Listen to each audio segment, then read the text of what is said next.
Ah bonjour, je m'appelle Philippe Roger. Bonjour, je m'appelle Nicolas Saint-Cyr. Bonjour, je m'appelle Jean-Marc Léger. Bonjour, je m'appelle Dominique Carignan. Et voici Notre vidéo De l'évolution Sur la population du Québec. Québec.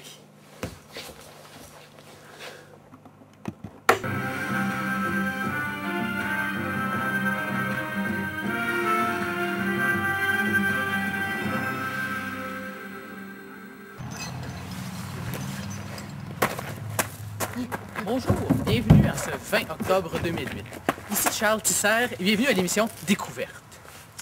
Aujourd'hui, en ce matin ensoleillé, nous allons parler de l'évolution de la population québécoise à travers les siècles.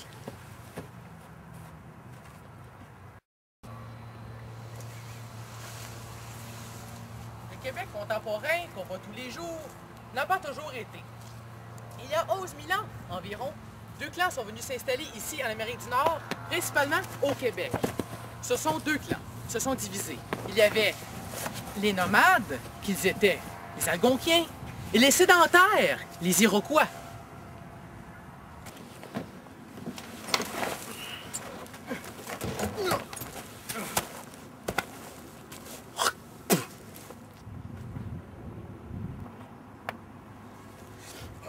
Les tribus amérindiennes venues ici se sont divisées au fil des années en différents groupes.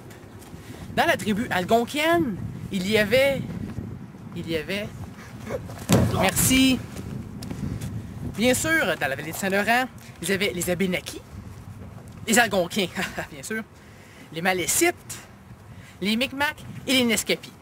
Dans la tribu du Nord algonquienne, toujours, il y avait les Atikamekw, les Cris et Wendat. Maintenant, les Iroquois. Il y avait les Huron-Wendat et les Mohawks.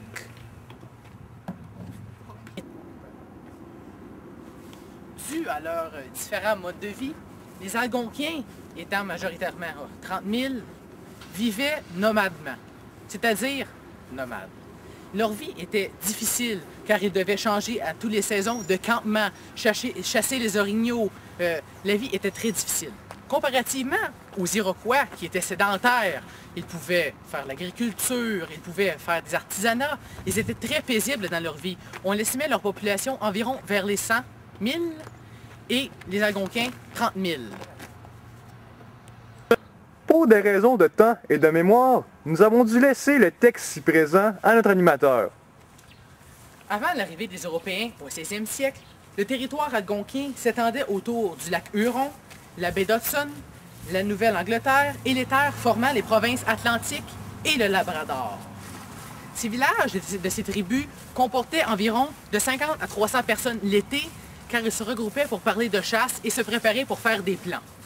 L'hiver, ils se regroupaient de petits groupes de 10 à 30 personnes, car l'hiver, vous savez, est très dur et certaines personnes meurent. Cartier est venu s'installer ici avec son équipage sur le territoire qu'allait devenir la Nouvelle-France. Il s'est empressé de s'allier aussitôt avec les 10 tribus restantes iroquoises pour, bien sûr, le commerce de la fourrure et bien aussi pour leur tisane à base de cèdre blanc pour guérir le scorbut de son équipage. Maudit, parle bien.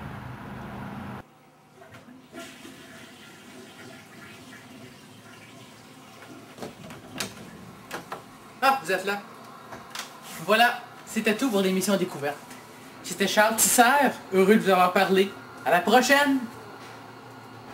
Alors comme je le disais, les colons français ayant peuplé la Nouvelle-France provenaient surtout des provinces maritimes de la... Hey. Voyons, Phil. Quoi? C'est un rot? Ben oui. Continue. Bon. Les colons français ayant peuplé la Nouvelle-France provenaient surtout des provinces maritimes de la France. Ceux ayant peuplé la vallée du Saint-Laurent venaient surtout des provinces de Louny, de Bretagne, de Normandie, de Poitou et de Saintonge. Ceux ayant peuplé l'Arcadie provenaient des... Hey, c'est exagéré, là. Eh ouais, Phil, arrête ça. Quoi? Ben là. C'est les piments de midi, là. Ben, méchant piment. Ceux ayant peuplé l'Arcadie provenaient des provinces d'Anjou, de Maine et de la Touraine. Les filles du roi provenaient d'Orléanais et d'Île-de-France. Plaisance, une ville aujourd'hui située dans l'Outaouais, a été fondée par des Français provenant de la base du sud-ouest de la France. La Louisiane et la baie du Nord avaient été fondées par des colons déjà établis en Nouvelle-France depuis un bon moment.